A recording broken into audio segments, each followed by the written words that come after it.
Hello दोस्तों, welcome to Hindi code class.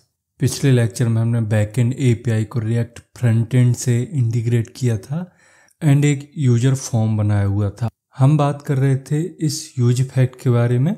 तो इस यूज इफेक्ट में दो पार्ट होते हैं। पहला पार्ट होता है कॉल बैक फंक्शन, इसके अंदर वो कोड होता है जो चलेगा, और दूसरा इसका पार्ट होता है डिपेंडेंसी एरे। ये बताता है कि ये इफेक्ट कब चलना चाहिए। तो इसमें हम सबसे पहले यूज स्टेट का यूज करेंगे। तो इसमें लिखिए यूज स्टेट। अब इस यूज स्टेट को हमें इनिशियल वैल्यू देनी होती है। तो यहाँ पे हम एक लिस्ट बना रहे हैं, लिस्ट शो कराना है, मतलब जो यूजर बनेंगे यूजर फॉर्म के थ्रू उसको एक लिस्ट में दिखाना है। तो उसके लिए हमें एक एरे चाहिए होगा। तो यहाँ पे हम एक एरे ले लेते हैं, बट अभी इसको हम एम्प्टी एरे रखते हैं। अब मैंने बताया था कि इसको चाहिए होता है दो चीज़ें, कॉन्स्ट। एक तो आपको स्टेट वेरिएबल देना होता है, तो यहाँ पे लिखिए आप यूजर्स, और दूसरा आपको फंक्शन का नाम देना होता है। तो फंक्शन का नाम सेट यूजर्स, इसको लगा दीजिए इक्वल टू, और यहाँ पे लगा दीजिए सेमीकोलन। अब हमें जो यूजर हैं डेटाबेस में उनको लोड करना है, तो उसके लिए हम एक एरो फंक्शन बनाएंगे। तो एरो फंक्शन आपको पता है इस तरीके से लिखते हैं। इससे पहले देना होता है हमें पैरामीटर। तो पैरामीटर हमें एम्प्टी चाहिए, और इसमें हम यूज करेंगे असिंक का, क्योंकि जो फैच होके डेटा आएगा हो सकता है उसमें टाइम लगे। तो जहाँ भी हमें ऐसा कोई ऑपरेशन परफॉर्म करना होता है जिसका रिस्पॉन्स आने में थोड़ा टाइम लग सकता है, तो उसमें हम यूज करते हैं असिंक।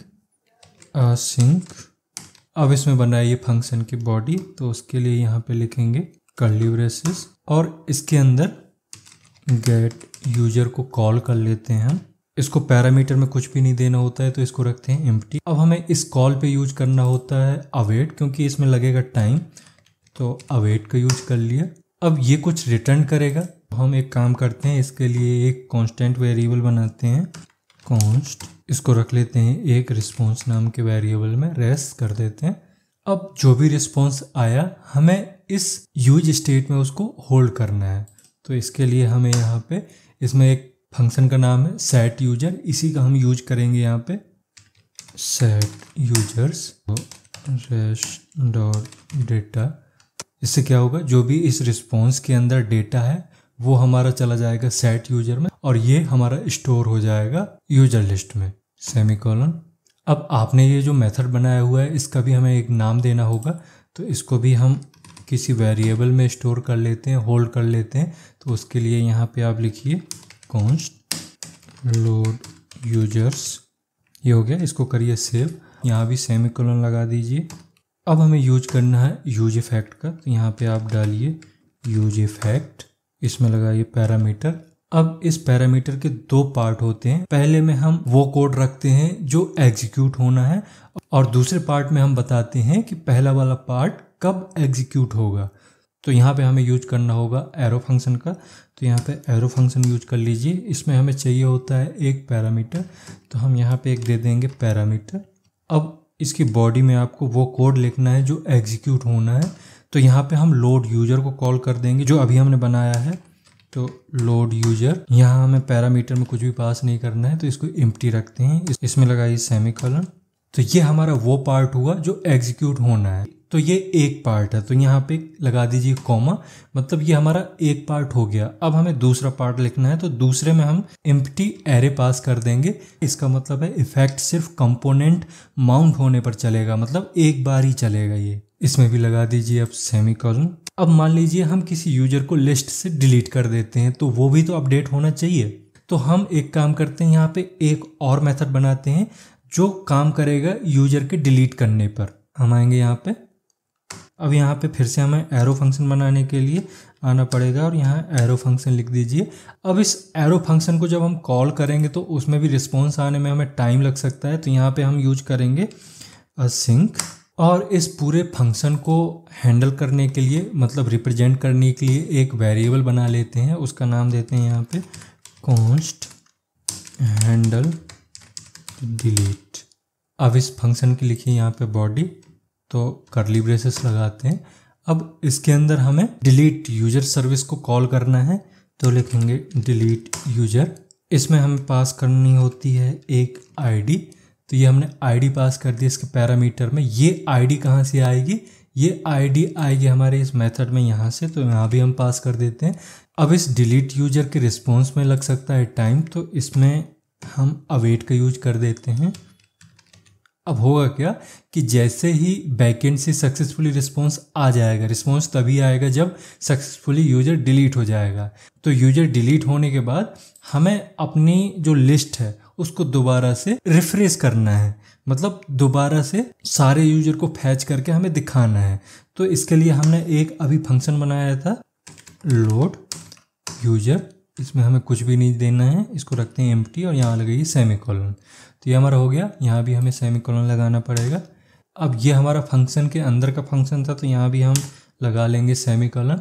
अब हमें काम करना है JSX में। यहाँ पे आप समझ गए होंगे कि JSX में काम करने के लिए हमें यूज करना होता है रिटर्न और इसमें यूज करना होता है स्मॉल ब्रेसेस। अब इसके अंदर हमें पूरा JSX कोड लिखना है। पहले यहाँ पे लगाते हैं div, इसमें यूज कर लीजिए क्लास नेम। अब यहाँ पे मुझे पैडिंग चाहिए तो p-4 कर देते हैं यहाँ पे। इसके बाद इस टैग को करता हूँ बंद। अब इसमें मुझे एक हेडिंग चाहिए, तो मैं यहाँ पे यूज कर लेता हूँ h2 class name text LG font bold margin 3 और यहाँ पे हम शो करा देंगे और यूजर्स। अब मुझे इसके नीचे वो सारे यूजर की लिस्ट रखनी है जो हमारे क्रिएट हो रहे हैं और उनको अपडेट करना है जैसे ही डिलीट फंक्शनैलिटी परफॉर्म हो। तो उसके लिए यहाँ पे हम एक मेथड का यूज कर लेंगे। तो h2 के बाद हमें ये लिस्ट रखनी है। तो यहाँ पे आपको पता है कि जब JS लिखनी होती है तो हमें यहाँ पे कर्ली ब्रेसेस का यूज करना होता है।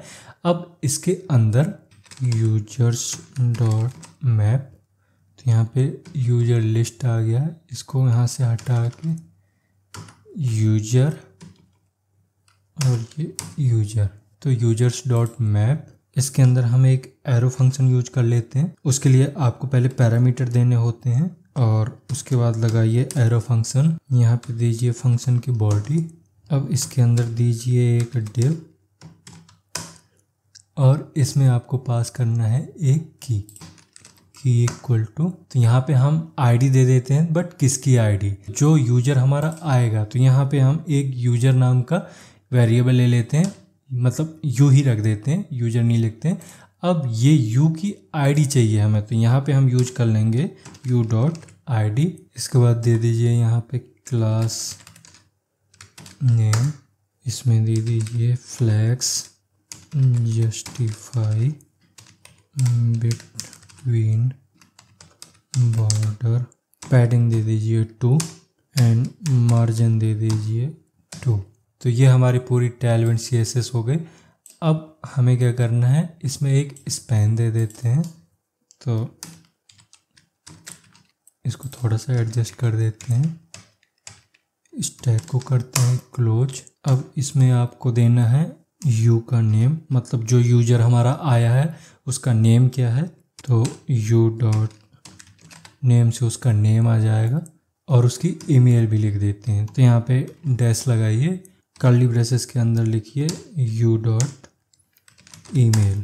इसके बाद इसमें दे दीजिए बटन, मतलब जो भी यूजर होंगे उन सबके सामने एक बटन दिखेगा। तो यहाँ पे बटन, इसको करिए बंद। तो ये बोल रहा है यहाँ पे कुछ मिस्टेक हुई है, ये शायद कर्ली ब्रेसेस की वजह से है। तो इसको एक काम करते हैं, यहाँ से हटाते हैं, इसका ब्लॉक यहाँ से यहाँ तक है और अगर मैं इस पर क्लिक करूँ तो इसका ब्लॉक यहाँ से यहाँ तक है। ठीक है, अब ये ठीक हो गया।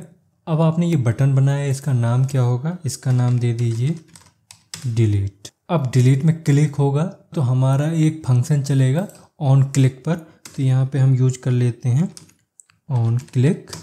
और कौन सा हमारा फंक्शन यहाँ पे यूज होना चाहिए, यहाँ पे हमारा यूज होना चाहिए हैंडल डिलीट, जो अभी हमने ऊपर बनाया है ये वाला। तो यही हमें यूज करना है यहाँ पे। तो हम आएंगे और यहाँ पे एक एरो मेथड बनाइए। तो यहाँ पे एरो फंक्शन बनाते हैं, इसमें चाहिए हमें एक पैरामीटर जो कि एम्प्टी पैरामीटर होगा और यहाँ पे आपको हैंडल डिलीट को कॉल करना है, हैंडल डिलीट। इसको देना है एक आईडी, तो हम यहाँ पे पास कर देते हैं यू डॉट ID।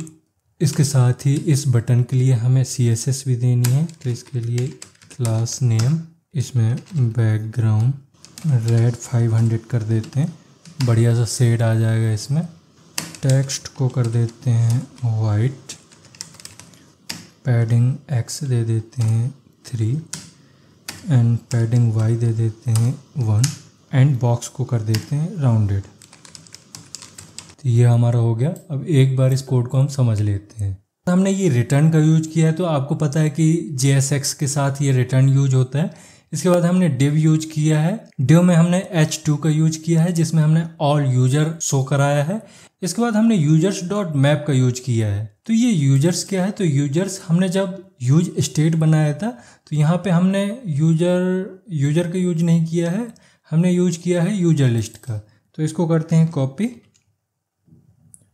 और आते हैं हम अपने user.map में और यहाँ पे हम लिखते हैं यूजर लिस्ट।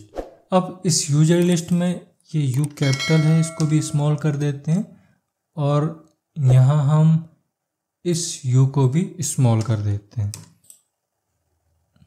अब आपको पता है कि ये जो यूजर लिस्ट है ये एक एरे है, क्योंकि हमने यहाँ पे स्टेट में इसको एज अ एरे ही लिखा है, यूज स्टेट एरे। तो ये एरे क्या है, इसको रिप्रेजेंट कर रहा है। तो ये एरे का नाम है, मतलब जो इनिशियल वैल्यू है, मतलब जो करंट वैल्यू है, वो इस एरे टाइप की यूजर लिस्ट वेरिएबल में स्टोर होगा। तो यहाँ पे आते हैं हम और इसमें डॉट मैप का यूज करते हैं। तो डॉट मैप क्या करेगा, हर यूजर ऑब्जेक्ट को एक एक करके रेंडर करेगा। यहाँ पे हमने जो U ले रखा है, ये मैप के थ्रू जो भी एक एक यूजर आ रहा है उसको रिप्रेजेंट कर रहा है। मतलब जैसे ही मैप चलेगा तो इसके अंदर पहला आ जाएगा यूजर, इसके बाद दूसरा आएगा, उसके बाद तीसरा आएगा। ऐसे जितने भी हमारे यूजर होंगे इस U में आते जाएंगे और इस U के थ्रू हम इस ID को यहाँ पे निकाल रहे हैं, की इक्वल टू ID यूज कर रहे हैं और इसी U के नेम और ईमेल को यहाँ पे शो कर रहे हैं। उसके बाद हमने एक बटन बनाया हुआ है जो डिलीट नाम का बटन है। तो ये डिलीट बटन पे जैसे ही आप क्लिक करोगे तो यहाँ पे ऑन क्लिक चलेगा और ऑन क्लिक किस फंक्शन को कॉल कर रहा है, ये हैंडल डिलीट को कॉल कर रहा है। ये हैंडल डिलीट हमने यहाँ पे बना रखा है, इसको कॉल करेगा। ये हैंडल डिलीट इस डिलीट यूजर सर्विस को कॉल करेगा और ये सर्विस डेटाबेस में इस पर्टिकुलर आईडी का यूजर डिलीट कर देगा और हमें इस लोड यूजर के थ्रू एक फ्रेश लिस्ट दोबारा से मिल जाएगी, मतलब दोबारा से हमारी लिस्ट अपडेट हो जाएगी। अब हमारा बस लास्ट काम बचा है, हमें यहाँ पे एक्सपोर्ट लगाना है जो भी हमारा ये कंपोनेंट है। तो इसके लिए आप यहाँ पे एक्सपोर्ट, और ये एक्सपोर्ट डिफ़ॉल्ट टाइप का है, तो डिफ़ॉल्ट एक्सपोर्ट यहाँ पे हमने कर दिया। अब हम इसको कहीं भी इंपोर्ट कर सकते हैं, इसको करिए सेव।